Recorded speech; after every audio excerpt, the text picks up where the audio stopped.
Hi all. Thank you for letting me enter in with your cohort these past few weeks. What a pleasure. So fun. I hope you're all safely home and resting a little bit as you finish off this final week. When I was 17, summer after my senior year in high school, my best friend at the time and I decided to go church hopping for a summer. I think we went to at least 17 different churches over the course of the summer. And it was one of the most amazing learning experiences I've had. And I don't think we necessarily intended it. We were doing it on a lark just to see what were the different things that we might encounter. Probably parts of that formula that we weren't aware of at the time that were good pieces were we weren't necessarily church shopping. Those of you who've done that, and I've done that, it's exhausting, it's a lot of work. We weren't necessarily church shopping because we knew that we were both moving on by the end of the summer, but we were church hopping to see what we might find. And it was amazing. We had everything from one church that I was going to say very politely, and then I think not really politely. They shut the door in our faces because we weren't of their denomination and we just weren't welcome. It was not an open church. We were shocked at our age to encounter that.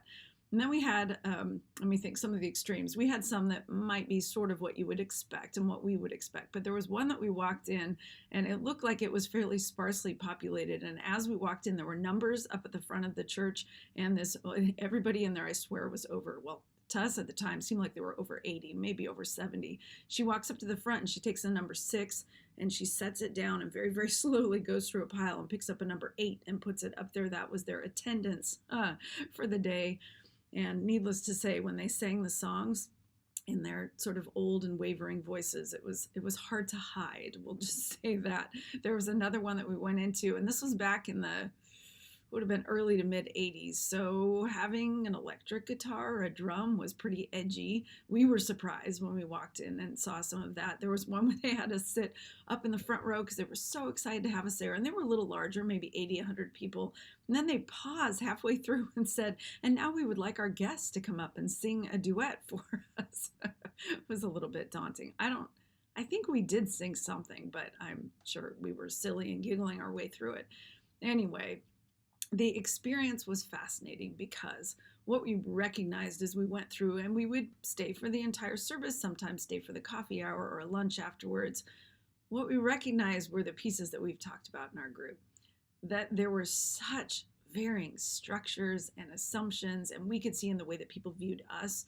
We didn't go in jeans or shorts. We went in, maybe in a skirt, a little bit dressed up just to be respectful of whatever expectations they might have. But we're also 17, 18-year-old young women. How do they view us? You can tell by the way people are receiving you. And then looking at all the different structures that we were encountering, the different ways that they did their service, the different things that they would say to us, well, if you were to stay with us, because they were all hoping that we were church shopping and going to stay. And they would list out the dictates of what would be expected of us if we were to stay. Not everybody, but a fair number of them. It was very eye-opening. I have an assignment and I might have mentioned it in class, that I ask of students in a Christian faith and thought course that I teach, where I ask them by the end of the term to visit a church. If they're already attending a church, I ask them to visit a different church. Some of them will visit the church down the street that they've always been curious about, or a different denomination that they've always wondered about. And if they don't attend church, then I ask them to try one, and I will give them suggestions on where they might go. And invariably, then I have them report back. They write a paper, but they also report back to the class. Whether it's an online course, they'll do it over video, or face-to-face. We just have a conversation and hear about them. And it's fascinating to hear people's responses. What is affirmed again and again is that there is no formula. You know what you know when you're seeking that community. So I want you thinking, again, taking out pieces like religion, faith, church, all these words that come weighted with definitions. But think about what we're talking about this week in terms of seeking community. So if you're seeking community in order to walk in strength in your faith or in your scholarship or in just living your best life, when you walk into that room and you encounter those people and that structure, and maybe it's music or not music, or it's a sermon or not sermon, it's silence, whatever it is, you just know because it feels like home.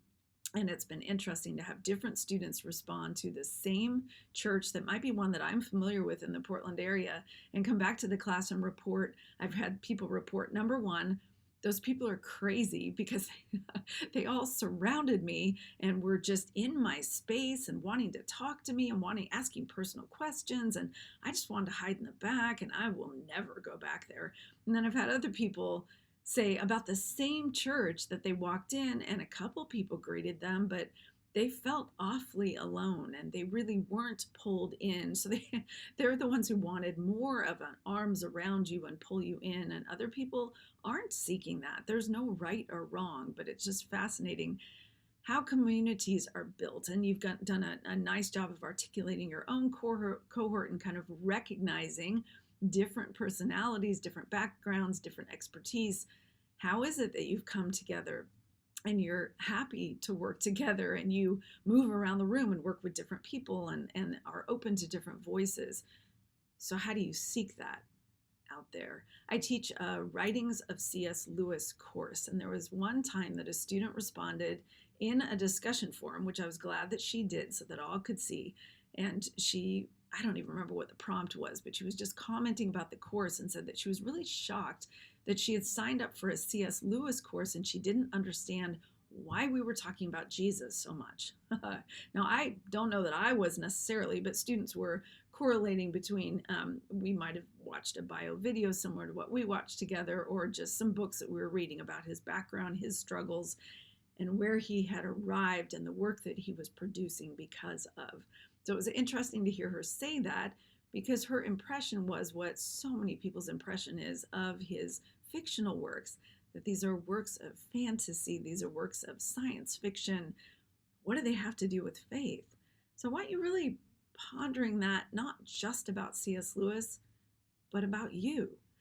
So we've dug into what is your faith, what is your grounding that you're living intentionally out of, and how now I want you thinking about, how do others encounter that?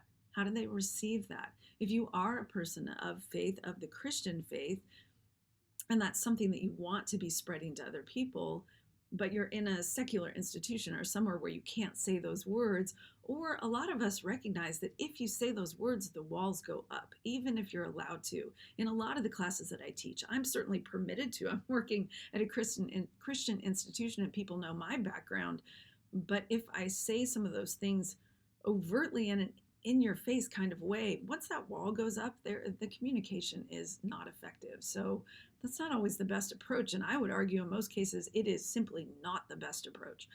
So how do you live your life in a way that, like the Lion, the Witch, and the Wardrobe, the people who would be offended by that are simply receiving the story and finding something to ponder and think about and maybe even apply to their own lives that resonates with them? Most people know about the wardrobe, whether or not they're familiar with the story. Most people have heard about it. It really resonates throughout our culture. So how did he accomplish that? And then those who are able to bring a biblical lens and start to pick apart, who is Aslan, who's the White Witch, who are all these other pieces, and why is he doing in this? Why is it a wardrobe?